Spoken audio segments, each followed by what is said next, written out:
Happy birthday. Well, thank you very much. I insist that I will not be marginalized. Don't worry, as you know, there are always implications on Arise News for birthday, so you'll have you. Many happy returns. Thank you very much. I appreciate that. Good morning.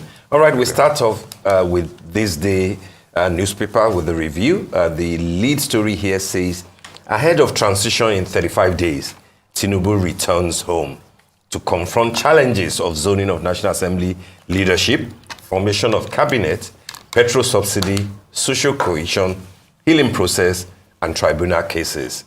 That's this day basically saying that tomorrow the president-elect will return after 4 weeks in France, where he had gone to rest. So it means that, all those who have been saying, oh, where's the president-elect? He said he was going to Umrah. He didn't go to Umrah. He spoke with the president on phone. These days saying emphatically. The report is also saying barring unforeseen circumstances. So let's just keep our fingers crossed on that. Yeah, but after 4 weeks, I mean, that should be enough. That should be enough. Yeah, ideally. I think so. Don't you think so? I think so. Yeah. All right, so we'll proceed. On top of that lead story, Senate presidency, APC senators-elect polarized along regional religious biases. Lawan silence over rumored ambition unsettles aspirants. And on top of that, NLC urges Buhari not to allow Nigerians in Sudan to die. On the window, Sanwo-Olu orders demolition of 20 buildings in Banana Island. Says federal government agencies reckless, culpable in building collapse. Accuses Lagos state government officials of collusion. I think that's a major important position taken by the governor of Lagos State. And I think that will go a long way in sending the right signals. Those are the stories, KK. I don't know if you'll be interested in the cover picture, but I missed that. But those are the key stories in today's This Day. Yeah. I think the lead story of this day on Sunday, is significant, and also it raises a question, it's good news that the president-elect will be back so that will be, feasible to be, because already people are asking. Yeah, the president, the election has taken place, he's been elected. Yes. But where is the president-elect? So it's good news that he's going to be back. But then the jostling for positions in the National Assembly, it raises this question about the policy content of our politics. It shouldn't just be that the speculation of who will be the speaker or who will be the president of the Senate. That the consideration should not only be on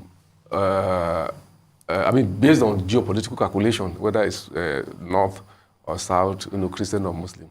But also, we should be able to, from now, be able to say what is the policy orientation. That if Mr. X becomes the Senate president, does it mean that he's going to support, does it mean that he's going to mobilize the National Assembly to support, certain policies, that the executive might bring forward. For instance, you're talking of fuel subsidy, you're talking of, the debt, profile. The debt profile. You're talking of, job creation, poverty alleviation. What are the preferences? Will the Speaker of the House be a speaker who is in support of raising taxes, or cutting taxes? But discover that all this is, all these considerations, policy considerations are lacking.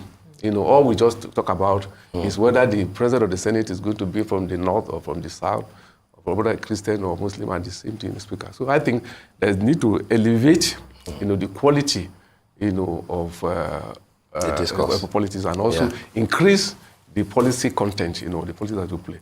Now, like Steve said, the action of Governor Sanwo-Olu, I think is quite happening because of the trend in the last few years, building collapse. So it's really a challenge of governance because the regulation, is the function, of the government, But what is interesting in this case now is that the state government is, apart from accusing its own officials, of pollution, but also accusing some federal government agencies, That's right. Yes. The National Inland Waterways Authority, NEWA, and even the Ministry of Works, Yes. that the construction, the sand filling, of of Banana Island, Yes. Has been. That the terrain, the terrain, the environmental factors, have not been sufficiently taken into consideration. So that is really, a policy challenge too, for Governor Sanwo-Olu. But I watched on TV yesterday, when he went there, and it was really very, categorical. Yeah. The three of the high rises around the site of the collapsed building. Yes. It was discovered that none of them had approval. Wow. And they are already suffering from integrity test anyway. Yes. And the governor has given the directive that they have to be pulled down. Yeah. Exactly. But there's no denying that sort of anyways. lawlessness. In such a And highbrow, huge cost, at the such huge a cost, highbrow yeah, area. yeah. I mean, it's Yeah, I was it's- saying that there's no denying that these Lagos state government officials are colluding with yes. these developers, because Definitely. you would see that the recent collapses are in highbrow areas. I mean, if you can have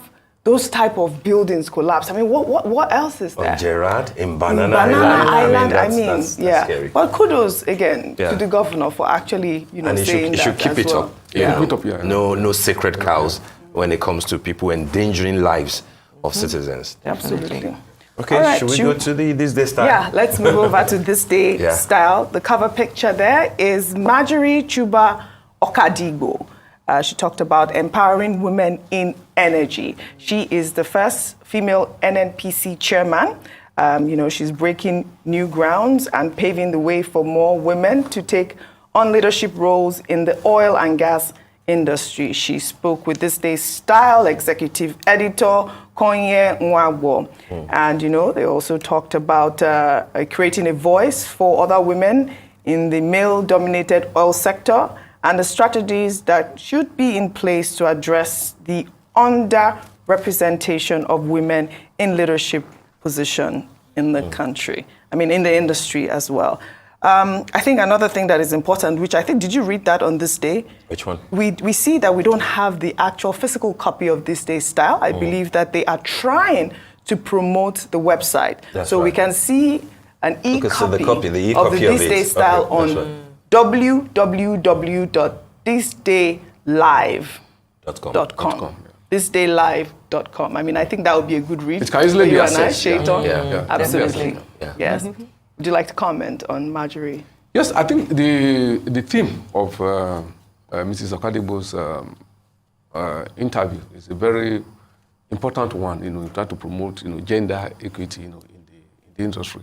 And this is something she has actually been, talking, about quite some time. So it's a good thing that This Day Style has provided a good platform, for her to expatiate, that particular thing, which is a very important one. Would she have the privilege of appealing the court ruling that has removed her from the position No, of... it is not her business. The case is against the person federal government who appointed. She doesn't have any. Okay. She doesn't have any problem at all. Mr. Arrow took in fact took President Buhari to court. Yeah. So, isn't that funny that that the president who owns the appointment says this is the person that I want, and then he said no way. But I mean, yeah, that's it's left for the court to decide. And in any case, the court has decided in its favor this time around. But that's the first. That's the first round for appeal. Yes. Yeah. Okay. Yeah. Jason, do we look at the let's Tribune? take a look at the Sunday Tribune. The headline story there reads: EFCC uncovers a ring of fraudsters investing in real estate. It's on page 6. Targets owners of estates in Abuja and other cities. Right there on the top, it reads: Hope rises for stranded Nigerian citizens in Sudan.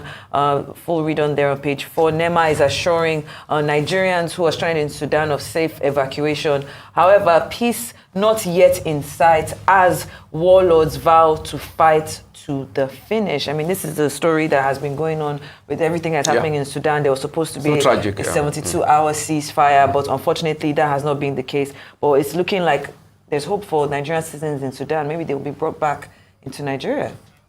Yeah, that is how it affects us indirectly. And it's a good thing that the federal government is taking steps. I think all we should do is to urge the relevant authorities to ensure the safety of every Nigerian that is in Sudan. And that they are safe. So just very quickly, at the bottom there, we're seeing a story that says 2-story structure collapses in Ibadan police barracks.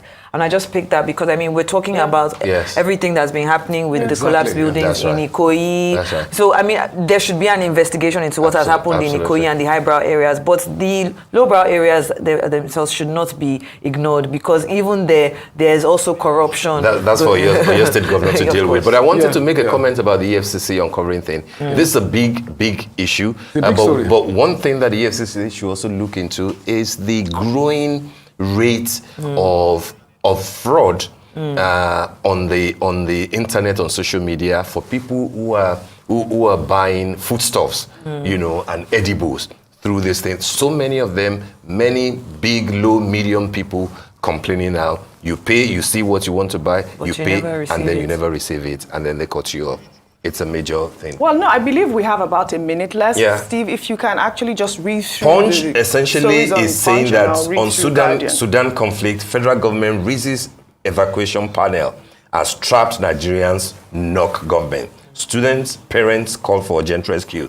Sudan approves airlift of US, UK, France, China citizens. I think Abike Dabiri has been saying quite a bit about how Nigerian students, especially, will be evacuated, but I think it's important. All right, let's look at the Guardian newspaper, The Guardian. The lead story there, generals who failed Nigeria. Writers there, presidency success verdict on stemming insecurity is insincere. We discussed with an APC media person earlier, and we talked about insecurity.